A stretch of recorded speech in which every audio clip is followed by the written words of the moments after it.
Alexander Fleming, eu não sei se você sabe ou se você não sabe, mas ele foi um cientista lá do início do século XX. E lá na faixa dos 1900 e pouco, 1920 e pouco, eu acho que foi 1928, eu acho, não tenho certeza. Enfim, ele, ele tem alguns relatos que já falaram que ele era um cientista meio malucão, assim, deixava o laboratório dele meio bagunçado, né? E aí lá em 1928, ele estava fazendo umas pesquisas com aquelas placas de cultivação de bactérias. Umas plaquinhas de vidro, assim, redondinhas, que o pessoal cultiva a bactéria e tudo mais, e faz experimentos e tudo mais.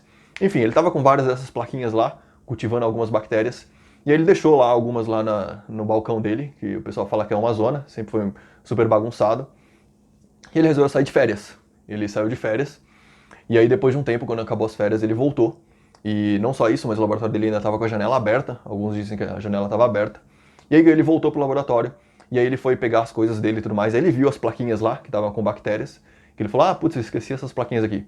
E aí quando ele pegou uma plaquinha, ele viu que tinha todas as bactérias ali no meio, mas tinha alguns pontos daquela plaquinha onde não tinha bactéria. Você conseguia ver a olho nu, né, que tinha um espaço em branco, tipo um espaço assim em branco no meio da plaquinha, que não tinha nenhuma bactéria ali. E aí naquele momento ele falou, putz, por que isso aqui tá... O que aconteceu aqui que não tem nada aqui?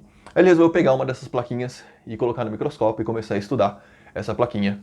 E depois de um tempo ele conseguiu descobrir que essa plaquinha na verdade foi infectada assim, né? Não sei nem se a palavra correta seria infectada, mas foi infectada por um fungo que foi transportado pelo ar, né? Já que a janela do laboratório ficou aberta, entraram fungos dentro do laboratório dele por causa do ar e tudo mais, e um fungo pousou nessa plaquinha, e por conta desse fungo, dentro desse fungo tinha uma substância que era capaz de matar as bactérias. Então não existia mais bactérias próximas do fungo. Onde o fungo tinha caído, não existiam mais bactérias ali. E essa substância, ele conseguiu extrair aquela substância, e essa substância ficou com o nome de penicilina. Eu não sei se você sabe ou não, mas a penicilina ela é hoje um dos antibióticos mais usados no planeta. Inclusive tem várias pessoas que dizem que ele é, na verdade, o antibiótico mais utilizado no planeta. E por conta da penicilina, as pessoas estimam aí que em torno de 80 a 200 milhões de pessoas não morreram por conta dessa descoberta da penicilina. Se você procurar na internet, você vai conseguir a história toda dele, mas você vai ver que a descoberta foi completamente acidental. A descoberta da penicilina foi uma descoberta completamente acidental. Ele, inclusive, ganhou o prêmio Nobel depois, 1940 e pouco, acho que foi 1947, enfim. Ele ganhou o prêmio Nobel, ele salvou uma tonelada de gente de morrer, porque a penicilina, como eu disse, é o antibiótico mais utilizado do mundo, e ele deu várias entrevistas depois.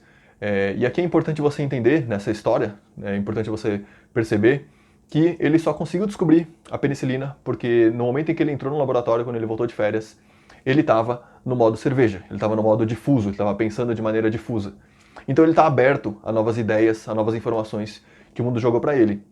Se ele tivesse em modo fechado, modo completamente café, totalmente focado, eu tenho a minha lista de tarefas, eu tenho que fazer isso, tenho que fazer aquilo, tenho que fazer aquilo, fazer isso, ele com certeza teria chegado e pegado aquelas plaquinhas, descartado ou limpado e não teria dado a menor bola. Mas como ele estava em modo aberto, como ele estava em modo cerveja, ele viu aquilo e pensou, putz, vou dar uma olhada um pouco mais próxima para ver o que está acontecendo aqui.